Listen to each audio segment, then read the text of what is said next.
안녕하세요. 행정중심 복합도시 건설청 기획재정 담당관 김주식입니다.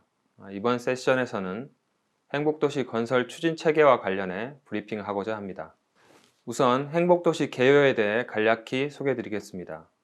행복도시 건설 사업은 신행정 수도 후속 대책을 위한 연기 공주지역 행정중심 복합도시 건설을 위한 특별법을 근거로 2030년까지 인구 50만 명의 자족도시를 건설하는 사업입니다. 한국의 경우 1960년대 국가주도형 불균형 발전 모델을 통해 단기간 내 고도의 압축적 경제 성장을 이루었지만 이로 인해 수도권의 과물 집중 및 지방과의 격차 확대가 두드러지게 나타났습니다.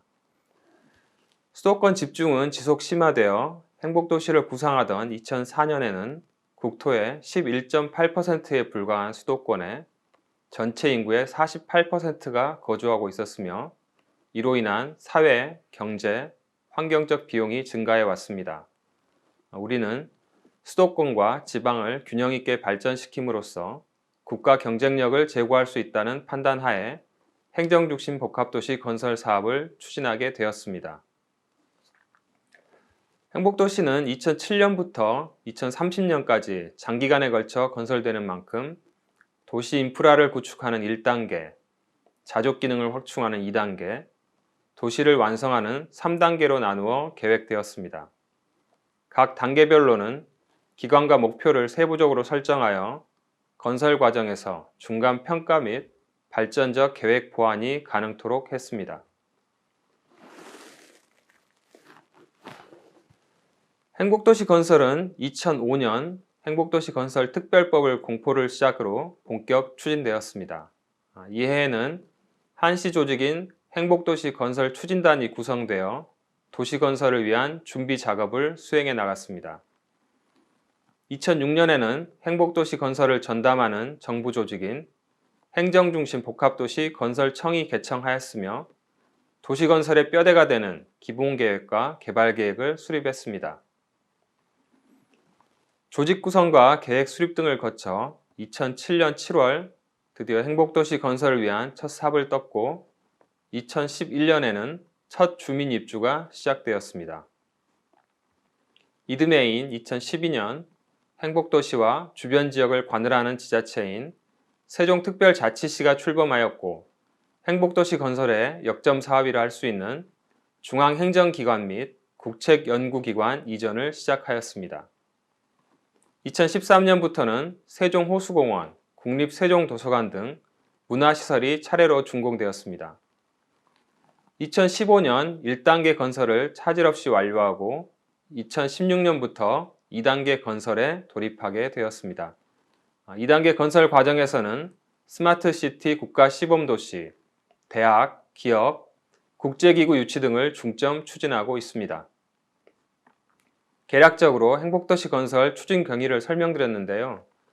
지금부터는 수도 이전 구상 준비 단계인 인도네시아 상황에 맞추어 보다 구체적으로 건설을 위한 준비사항, 사업 추진을 위한 조직, 법 체계, 사업비 조달 방안에 대해 차례로 말씀드리겠습니다.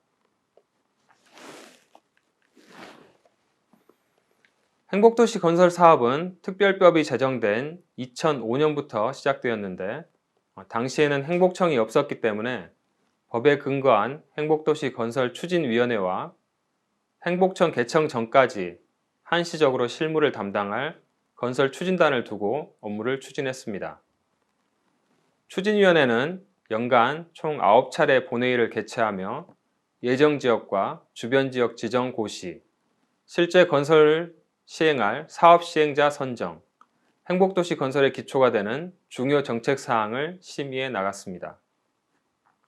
또한 사업 이전부터 보상 계획을 수립 공고하고 원만한 보상을 위해 보상 추진 협의회를 구성하고 주민과의 대화 창구로 활용했습니다.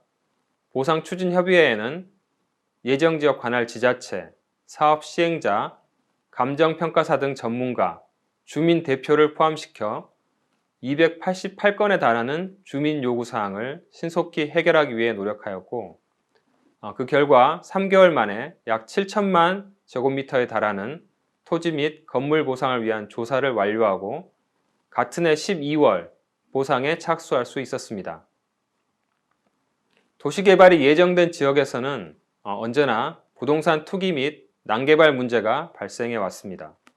이에 사전에 이를 방지하기 위한 대책을 수립하는 것이 매우 중요한 작업입니다. 추진위원회는 지자체, 사업 시행자, 한국감정원과 충청권 부동산 시장 동향을 주간 단위로 조사하며 대책을 마련하였습니다.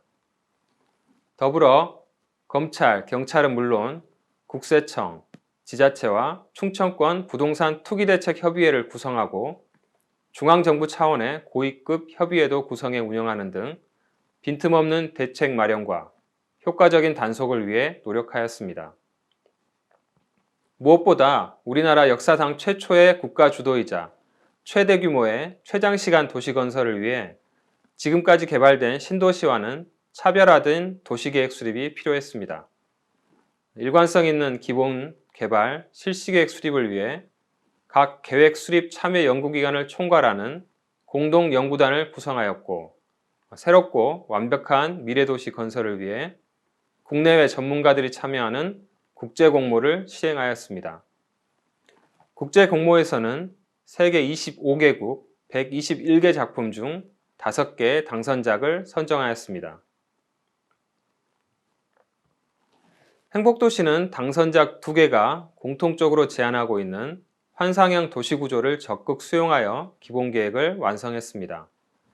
이는 도시 중심부를 녹지공간으로 채우고 그 주위를 순환하는 고리융의 교통축을 둘러싼 권역별 커뮤니티가 연계된 다액행 구조로 전통적 도시기법에 따라서 중앙부의 상업지역에 위치하고 이를 주거지역이 둘러싼 단핵형 구조와는 차별화된 미래지향적 개념입니다.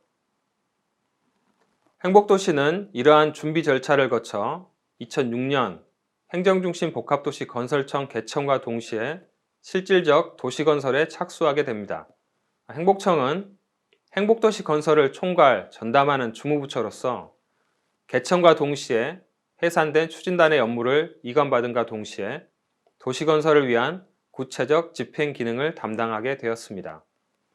특히 이전에는 추진위원회와 국토교통부, 지자체가 분담하고 있던 업무를 총괄 조정함으로써 사업 추진의 일관성과 효율성을 확보할 수 있었습니다.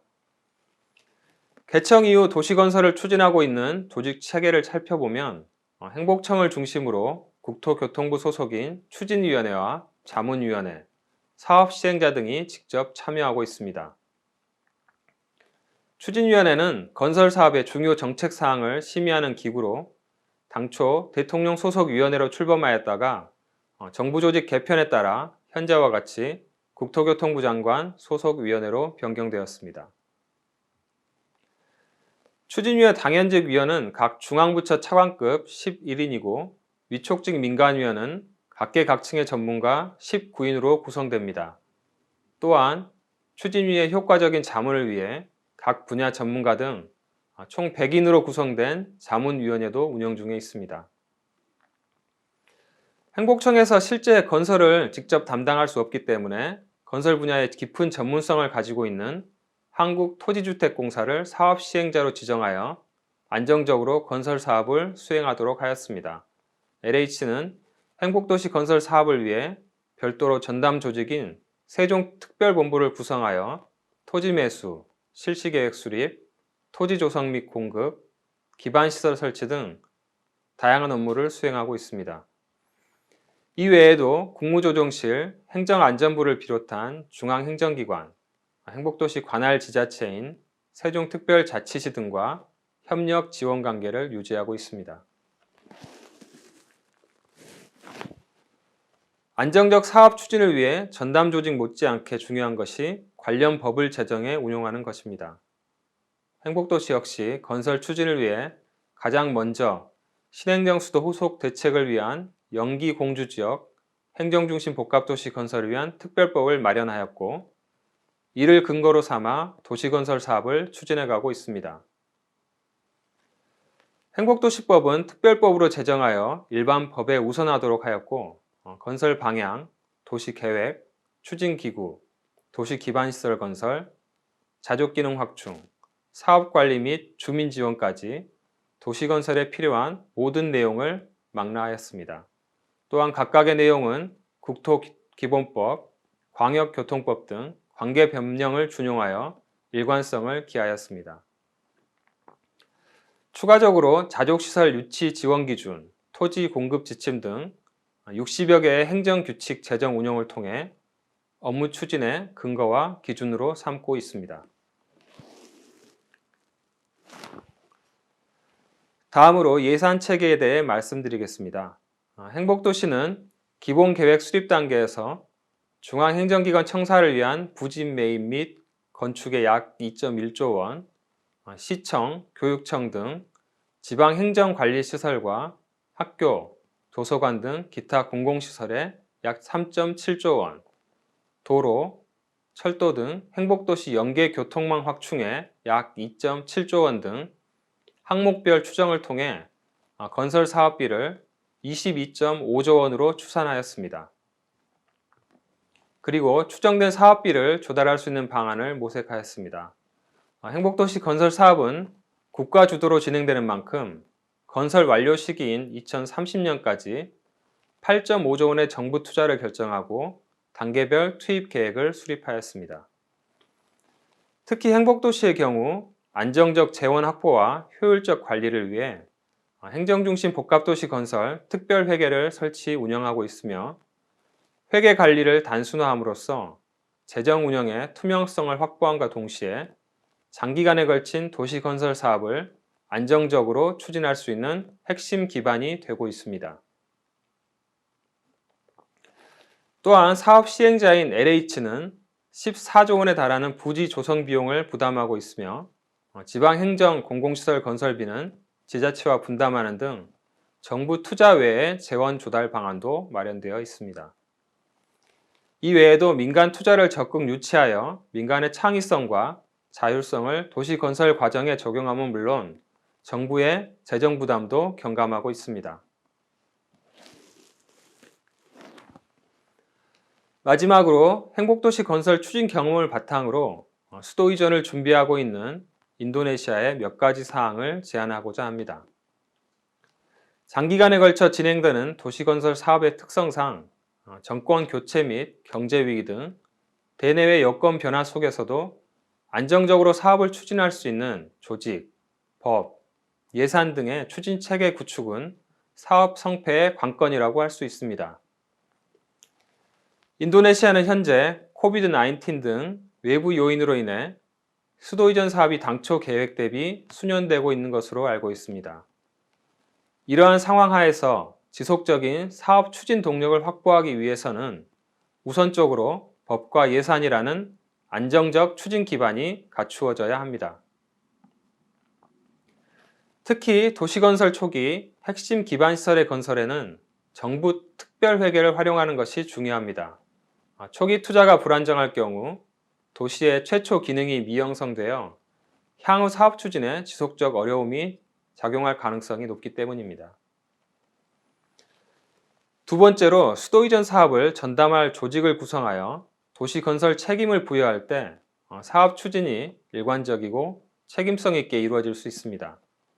행복청과 같이 중앙정부이자 지방행정의 업무까지 포괄하도록 한다면 도시계획과 실제 구현의 연속성도 확보할 수 있을 것입니다. 도시건설이란 집행 업무를 중앙정부가 직접 시행하는 데에는 한계가 있을 수밖에 없습니다. 세 번째로 도시건설 분야의 전문성을 가진 사업 시행자를 지정할 것을 제안하고 싶습니다. 전문 사업 시행자의 지정은 대규모의 복합적인 사업을 안정적으로 추진할 수 있는 방안이 될 것입니다. 지금까지 행정중심 복합도시 건설 사업의 간략한 추진 경위와 조직, 법, 재원 등 건설 추진 체계에 대해 설명드렸습니다. 오늘 브리핑이 수도 이전을 준비하는 인도네시아 측에 많은 참고와 도움이 되기를 바랍니다. 감사합니다.